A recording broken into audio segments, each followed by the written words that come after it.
Oke, guys, hari ini jadi aku mau share ke kalian serba-serbi tentang kerja sambilan atau part-time di Kanada.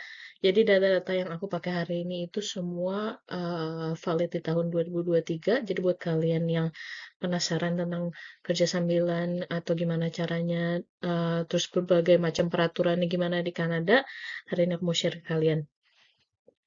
Oke, jadi yang pertama itu buat kerja di Kanada sebagai international student itu ada dua jenis, yaitu pertama itu work on campus, jadi itu kalian kerja di kampus. Terus yang kedua itu work off campus, jadi itu kalian kerja di luar kampus. Nah, uh, untuk kalian yang mau kerja di dalam kampus, kalian itu bisa bekerja sebagai assistant research atau research assistant dan berbagai macam pekerjaan lain yang tersedia di dalam kampus kalian. Nah, jadi kita coba baca dari awal. You can only start working in Canada when you start your study program. Jadi kalian itu hanya bisa mulai kerja di Kanada untuk work on campus saat kalian itu mulai studi program. Jadi sebelum studi program kalian dimulai, kalian nggak boleh bekerja. Terus kemudian kita lihat lagi your full time. Jadi ini eligibility-nya.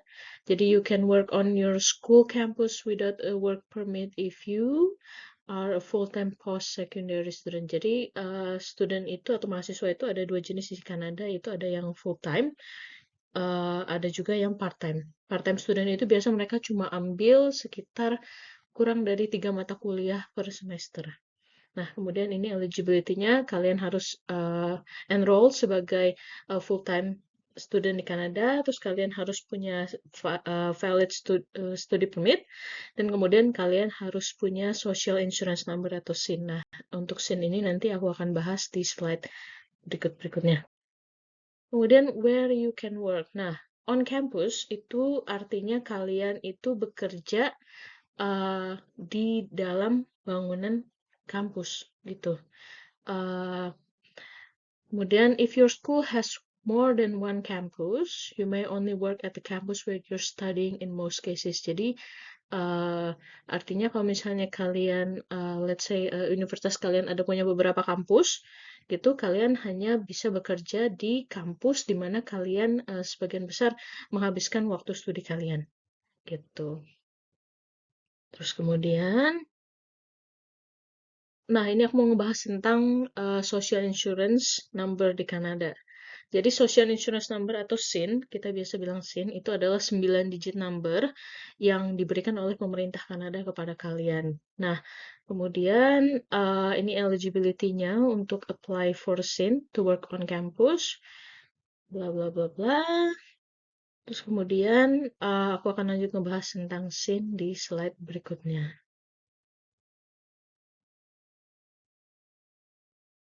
Nah, ini aku ambil dari website resmi pemerintah Kanada.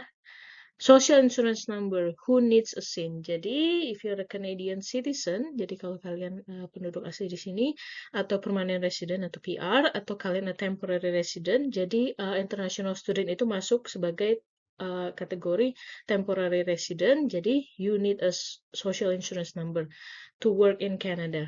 Jadi, social insurance number ini, kalau misalnya kalian nanti apply ke berbagai macam tempat kerja, jadi biasa mereka akan jadi atau employer kalian akan nanya boleh minta social insurance number atau enggak.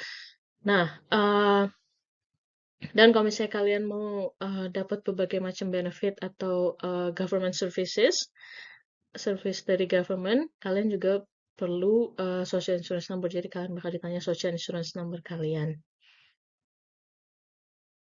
Nah, jadi ini informasi untuk temporary residence. Jadi kita sebagai temporary residence, social insurance number kalian itu nanti akan dimulai dari angka 9. Nah, nanti social insurance number sendiri itu sifatnya rahasia, jadi kalian nggak boleh sembarangan ngebagiin ke orang gitu, karena apalagi nanti kalau misalnya kalian udah dapet PR atau permanent resident atau udah jadi Canadian citizen, kalian harus benar-benar jaga social insurance number kalian itu. Jadi jangan dibagikan sembarangan.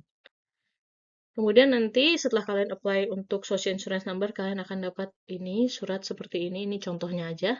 Jadi kemudian surat dari government ini nanti tulisannya ada kayak social insurance number kalian berapa, terus first name, middle name, and last name kalian, terus kemudian addressnya berapa. Jadi seperti yang kalian lihat di suratnya ini sendiri, kalian disuruh untuk protect your SIN. It is confidential. Jadi social insurance number itu confidential.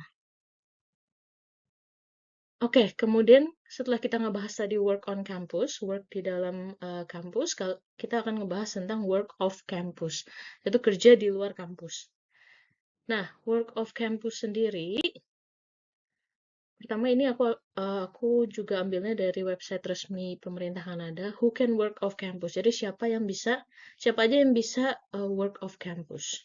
Jadi, you can only start working in Canada when your study program has started. Seperti yang aku bilang sebelumnya, kalian baru boleh mulai bekerja setelah studi program kalian dimulai, gitu.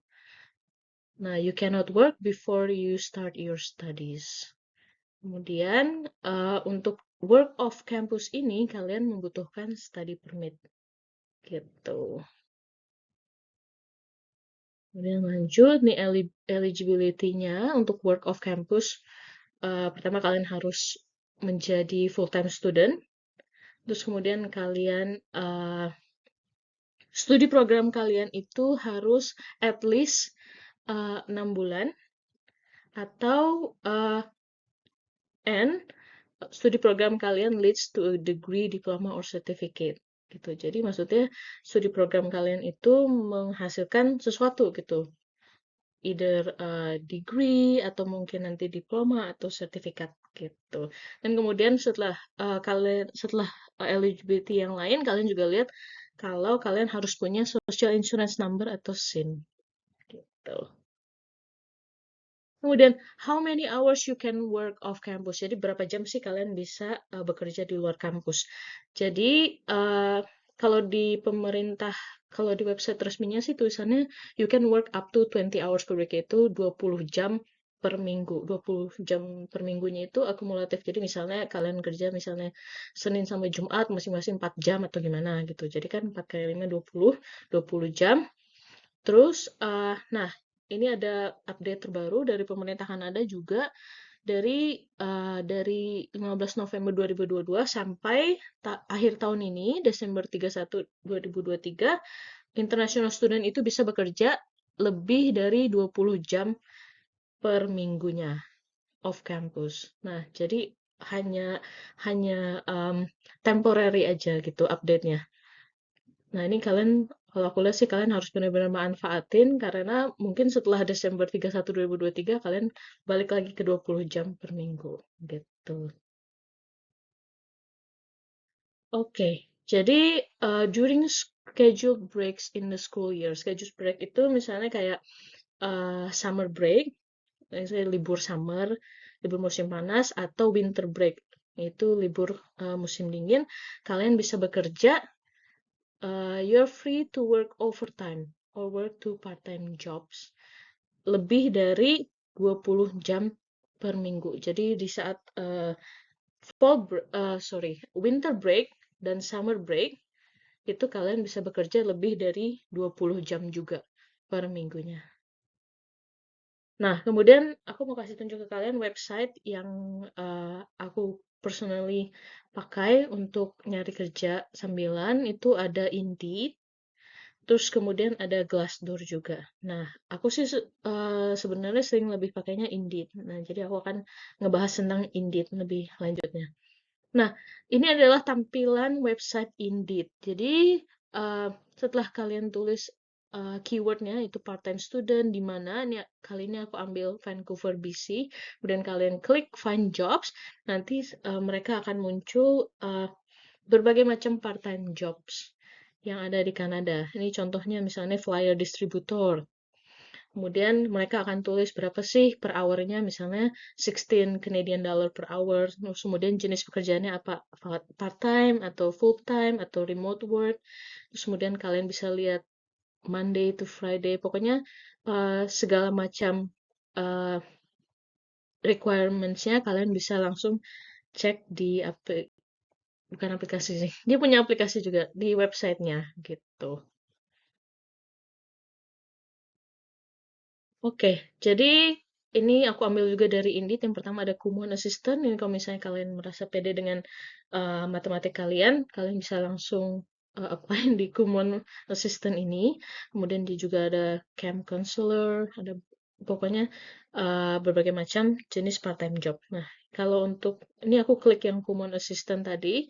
Nah, setelah aku klik jobnya, dia akan muncul requirements-nya apa. Misalnya details-nya juga, misalnya salary-nya berapa, misalnya segini per jamnya, terus kemudian jenisnya apa part-time, terus ada shift-nya itu berapa, misalnya berapa jam, misalnya 4 jam, 4 hour shift, 4 jam shift, dan day shift, berarti kalian kerjanya uh, di pagi sampai siang hari gitu, itu sampai sore. Jadi ada day shift, ada night shift, ada overnight juga. Overnight itu kayaknya startnya bisa dari jam 10 malam sampai dini hari gitu. Terus kemudian ada responsibilities-nya juga. Oke, terus ini aku juga ambil dari Indeed. Ini ada dishwasher. Jadi mungkin buat kalian yang suka nyuci piring tuh di rumah dan kalian mau monetize uh, keahlian kalian dalam mencuci piring. Nah, kalian bisa apply ke sini. Jadi Cactus Club Cafe. Jadi kalian bisa lihat ini berapa salary-nya, ada job type-nya, ada shift-nya juga berapa yang mereka butuhkan. Nah, aku lihat sih di sini dia butuh shift-nya yang evenings, yang malam hari, shift malam. Gitu. Nah, kemudian ini aku juga ambil dari Indeed. Ada tiga contoh juga. Tiga contoh part-time job. Ini ada part-time ice cream. Kayaknya sih ngebuat ice cream gitu. Terus kemudian grocery clerk ini bantu-bantu di grocery.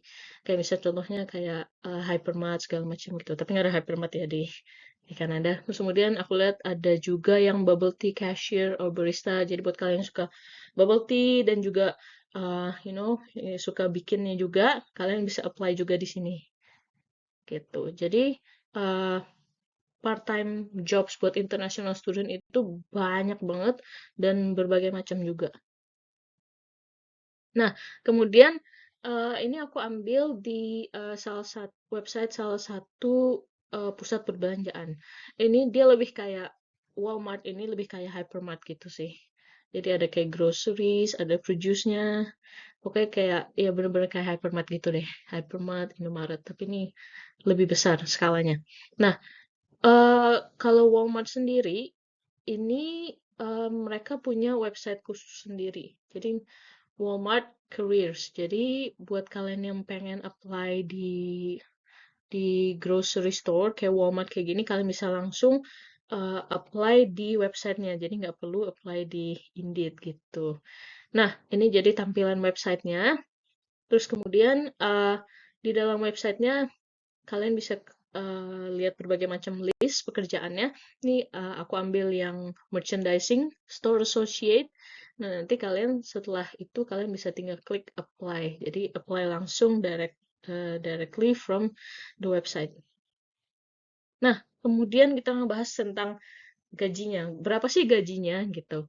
Nah, ini aku ambil juga dari website Government of Canada. Aku lihat di sini dia minimum wage-nya atau yaitu upah minimumnya uh, udah naik menjadi 16.65 Canadian dollar. Ini per hour ya, per jam. Jadi mereka baru ada kenaikan upah juga di 2023 ini, yaitu sebesar 1665 Canadian dollar.